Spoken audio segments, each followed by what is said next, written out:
അതിൽ ഏറ്റവും സങ്കടമുള്ള ഒരു വിഭാഗമാണ്, എനിക്ക് എപ്പോഴും സങ്കടമാണ് പെൻഷന് വേണ്ടിയിട്ട് വരുന്ന ആൾക്കാർ. അവർ വന്ന് നമ്മളോട് പറയും, ടീച്ചറെ നിങ്ങൾ വിചാരിച്ചാൽ എന്തെങ്കിലും നടക്കുന്നാന്ന് ആര് പറഞ്ഞു കൊടുക്ക? പുറത്തെ പാർട്ടിക്കാരൊക്കെ പറഞ്ഞു കൊടുക്കാം. ഒന്ന് ടീച്ചറോട് സംസാരിച്ചു നോക്കുന്നത്. പക്ഷെ ടീച്ചർ നിസ്സഹായാന്നുള്ളത് ടീച്ചർക്ക് അവരുടെ മുമ്പിൽ പറയാനേ പറ്റൂ. അപ്പൊ ആ സമയത്ത് നമ്മൾ CPM-നെയോ പാർട്ടിക്കാരോ പറഞ്ഞാൽ അവര് വിചാരിക്കും ഇത് രാഷ്ട്രീയ മുതലെടുപ്പാന്ന്. പക്ഷെ ശരിക്കും അങ്ങനെയല്ലേ? നമ്മുടെ അവകാശമല്ലേ പെൻഷൻ? നിങ്ങൾ ഇനി വന്ന ആൾക്കാരോട് ചോദിക്കണം, പെൻഷൻ നിങ്ങൾ എന്തിനാ ഇങ്ങനെ ചെയ്യും? പക്ഷെ നമ്മൾ ആൾക്കാരുടെ പ്രശ്നം എന്താണെന്നറിയോ? നമ്മൾ ഇതൊന്നും ചോദിക്കൂല. നമ്മൾ നോക്കുക എന്താണെന്നറിയോ? തൊട്ടടുത്ത ആളുടെ വീട്ടിൽ AC ഉണ്ട്, അയാൾക്ക് പെൻഷൻ കിട്ടുന്നുണ്ടോ എന്ന് നമ്മൾ ആദ്യം നോക്കും. എന്നിട്ട് അതെങ്ങനെ മുടക്കാന്നാന്ന് നമ്മൾ നോക്കുക. അല്ലാതെ നമ്മൾ എന്ത് ചെയ്യൂല? എന്തുകൊണ്ടാണ് AC വെച്ച വീട്ടിലെ ആള് പെൻഷൻ വാങ്ങുന്നത്? അത് അങ്ങനെ ഒരു മുഖ്യമന്ത്രി ഇവിടെ ഉണ്ടായിരുന്നു. ജനങ്ങൾ അറിയുന്ന, ജനങ്ങളുടെ ഇടയിൽ ഇറങ്ങുന്ന, ജനങ്ങളുടെ പ്രശ്നങ്ങൾക്ക് നേരിട്ട് ഉത്തരം നൽകിയ ഒരു മുഖ്യമന്ത്രി ഉണ്ടായിരുന്നു. ആ മുഖ്യമന്ത്രിയുടെ കാലഘട്ടത്തിലാണ് എന്ത് ചെയ്തത്? ഈ പെൻഷനും ഈ സംവിധാനങ്ങളൊക്കെ കൊണ്ടുവന്ന് എന്ന് നമ്മൾ പഠിക്കൂല. നമ്മൾ എന്തേ പഠിക്കൂ? നമ്മൾ നേരെ തിരിച്ചു പഠിക്കുക. ഓന് കിട്ടുന്നുണ്ട്, എന്നാ പിന്നെ എനിക്ക് കിട്ടുന്നില്ല, ഓനും കിട്ടണ്ട. ആ ചിന്തയിൽ നിന്ന് മാറി നമ്മൾ എന്ത് ചെയ്യാ? നമ്മൾ നമ്മുടെ അവകാശങ്ങൾക്ക് വേണ്ടിയിട്ട് നമ്മൾ സംസാരിക്കണം. നമ്മൾ നിർത്തുന്ന സ്ഥാനാർത്ഥി അത് ഇന്ത്യൻ യൂണിയൻ മുസ്ലിം ലീഗിന്റെ വേണ്ടപ്പെട്ടവര് നമ്മുടെ വാർഡിലേക്ക് നമുക്കായിട്ട് നിയോഗിക്കുന്ന ആളാണ്.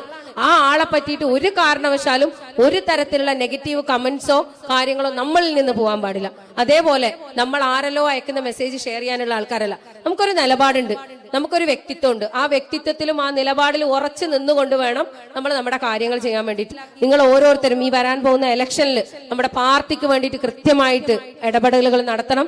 നിങ്ങളുടെ മുമ്പിലേക്ക് വരുന്ന ആൾക്കാരോട് കൃത്യമായിട്ട് നിങ്ങൾ ചോദ്യങ്ങൾ ചോദിക്കണം. അതായത് നിങ്ങൾ നമ്മളോട് വോട്ട് വാങ്ങുമ്പോ നിങ്ങൾ നമുക്ക് എന്താണ് ചെയ്തത്? ഇക്കഴിഞ്ഞ 9 വർഷക്കാലത്തെ ഓരോ വികസനമൊന്നും ഇല്ല, വികസനം എന്ന് പറഞ്ഞ പേരിൽ കുറെ ഫോട്ടോഷൂട്ട് നടത്തിയിട്ടുണ്ട്. അതൊക്കെ നമ്മൾ എന്ത് ചെയ്യണം? നമ്മൾ പഠിച്ച് കൃത്യമായിട്ട് പറയണം. പിന്നെ വാർഡിൽ നിർത്തുന്ന ആൾ ആരായാലും അയാൾ ചിരിക്കാത്തതിന്റെ പേരിൽ അല്ലെങ്കിൽ അയാൾ എന്നെ മൈൻഡ് ചെയ്തിട്ടില്ല അങ്ങനെ പറഞ്ഞിട്ട് വോട്ടിടാതെ മാറി നിൽക്കരുത്. അത് നമ്മളൊരു സ്പെഷ്യാലിറ്റിയാണ്, നമ്മളൊരു പ്രത്യേകതയാണ്. നമ്മളോട് ചിരിച്ചിട്ടില്ലെങ്കിൽ നമ്മൾ എന്ത് ചെയ്യും? നമ്മൾ വോട്ട് കൊടുക്കൂല. ഇനി നമ്മുടെ തൊട്ടടുത്ത ലൈറ്റ് കത്തിയിട്ടില്ലെങ്കിൽ നമ്മൾ എന്ത് ചെയ്യില്ല? വോട്ട് കൊടുക്കൂല. അങ്ങനെ ആവരുത്. ചില സാഹചര്യങ്ങൾ കൊണ്ട് ചിലപ്പോൾ ചില സമയത്ത് നമുക്ക് ലൈറ്റ് കത്തിക്കാൻ പറ്റാത്ത സാഹചര്യം ഉണ്ടാവാം. ചിലപ്പോൾ റോഡ് ഫണ്ടിന്റെ വിഷയം കൊണ്ടായിട്ടുണ്ടാവില്ല.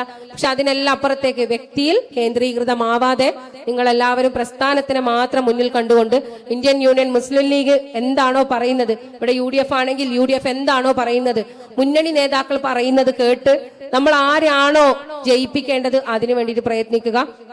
പിന്നെ കഴിഞ്ഞ പ്രാവശ്യം 7 വോട്ടാണെങ്കിൽ ഈ പ്രാവശ്യം അതിനെ ഇരട്ടിയാക്കി ഭൂരിപക്ഷത്തോട് കൂടിയിട്ട് നമ്മുടെ ആൾക്കാരെ വിജയിക്കാനുള്ള പണി നിങ്ങൾ എടുക്കണം.